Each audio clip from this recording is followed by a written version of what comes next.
So, ngayon, Mamovi, alam po namin na nakahiligan niyo po yung fashion, na-involve kayo sa iba't ibang mga charitable events.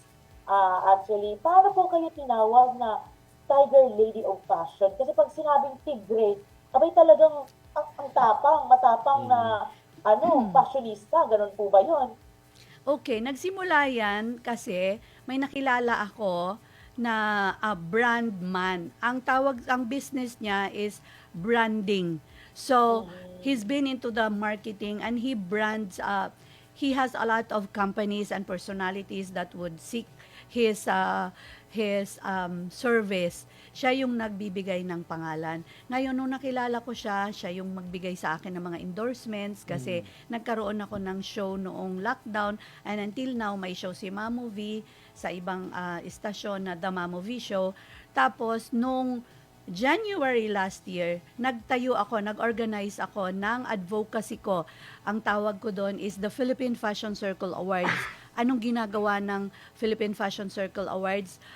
Kami ay nag-organize para bigyan ng parangal, honor at i-award ang mga sikat natin na mga fashion designers na kasi most of them for the longest time pumupunta pa ng ibang bansa para ma-recognize. Kailangan magpunta dito sa ibang bansa tapos pagdating dito, oh, big time ka, accomplish ka. So ang sabi ng puso ni Mamovi, bakit hindi natin gawin dito yan?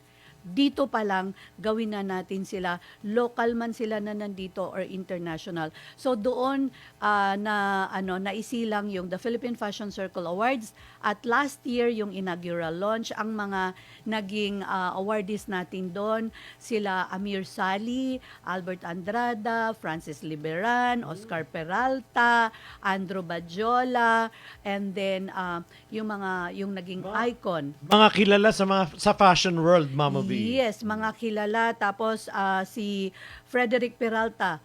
Pero meron kaming ginawa last year which we will be continuing to do na meron kaming Young Designers Competition. Ano yun? Nagdi-discover tayo ng mga young designers all over the country to give them equal footing para magkaroon sila ng platform, makilala sila dito Yes. sa Mega Manila dahil mga probinsyano sila, may mga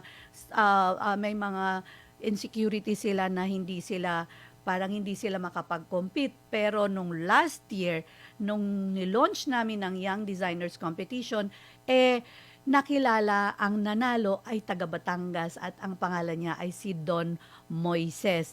At hindi lang yan, hindi lang kami nagbibigay pugay sa mga designers, pati na rin yung mga hair and makeup, at saka yung mga jewelries, mga stylist. At ito, ang organisasyon na to ay meron kaming charity. Ang biggest charity na hanggang ngayon ay talagang yun yung advocacy ng Philippine Fashion Circle Award is gumagawa kami, we will build an LGBTQ++ rainbow village to help them get back on their feet, give them the honor and dignity that was lost. Bibigyan namin sila ng livelihood program, iti-train namin sila, personality development, at ang pinaka-major project na yan ay magtanim ay di biro. So magtatanim sila kung saan sila nakatira, tapos lahat ng produce nila bibilhin namin at para mabigyan sila ng dignity na magkakaroon sila ng Yes. sariling kabuhayan showcase. That's nice. That's Ayan, Yun. nice. ang galing mo naman, Mm. Mami Bu naman. Medyo, oo. Ang kwento mo ay talagang puno ng inspirasyon at alam ko na maraming mga viewers pag na-post natin ito at na-share yung tungkol sa buhay mo ay maraming magiging inspired, di ba, ka-partner Tony? At yung kanyang linya, yung laban lang na common sa halos lahat, di ba? Kapag nararanasan natin yung mga problema sa buhay, mga disappointments, discouragements, parang wag nang tumutok doon. Parang always think positive na lang tayo at talagang laban lang sa buhay. Di po ba, Mamovi? Totoo yan, ka-partner Eileen. Kailangan ng puso mo maayos, kailangan masaya ka.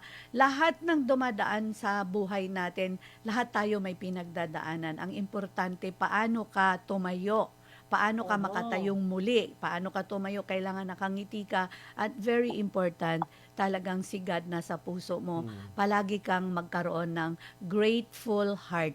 Sa maganda at sa pangit na mangyayari sa buhay mo, natin, ay magpasalamat ka ng dahil sa ako. Kaya naging strong woman si Mamo V dahil doon sa mga pagsubok.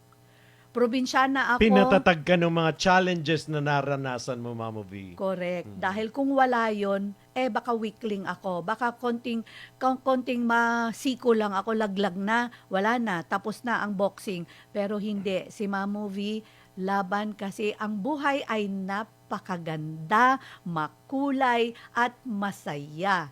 Yan. Well said, ka-partner Eileen, na grabe, ganun talaga ang maging attitude dapat ng ating mga kababayan. Yes, the problem is always there. Hindi naman, wala namang taong walang problema. Pero sabi nga, Mamo V, dapat alam mong i-handle yung problema. Di ba sabi nga, there was this saying na, don't think your problem because it will create another problem. So, kumbaga, may solusyon dyan. So, kailangan mo lang malaman the solution. Katulad nga nung ginawa mo, di ba? Along the way, ang dami-daming mga challenges, pero naging matibay ka, lumaban ka, and that's the time na dumating yung panahon na napagtagumpayin mo yung lahat. And look now, andyan ka na, Mamo V. Okay. Maraming salamat.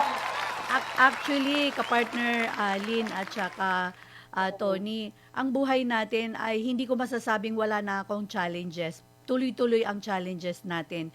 Ano lang, magkaroon ka lang ng heart at attitude na pag may dumadating, welcome mo lang sila. Kasi ang importante, huwag mong patagalin.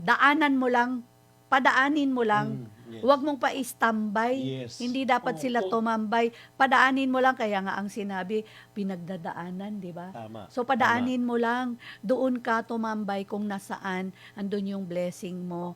Tapos ang importante, para sa akin, kapartner Tony, tsaka kapartner Eileen, ang pinag-uusapan, ano ba ang legacy mo? Saan ka ba makikilala? Ano bang nagawa mo sa buhay mo? Pagka ikaw umakyat na sa langit, dahil sigurado si Mamo na sa langit ako pupunta, sasabihin sa akin ng Panginoon, anong nagawa mo sa buhay mo? Marami akong ikukwento sa Kanya. Saan ka nakilala? May tinulungan ka ba?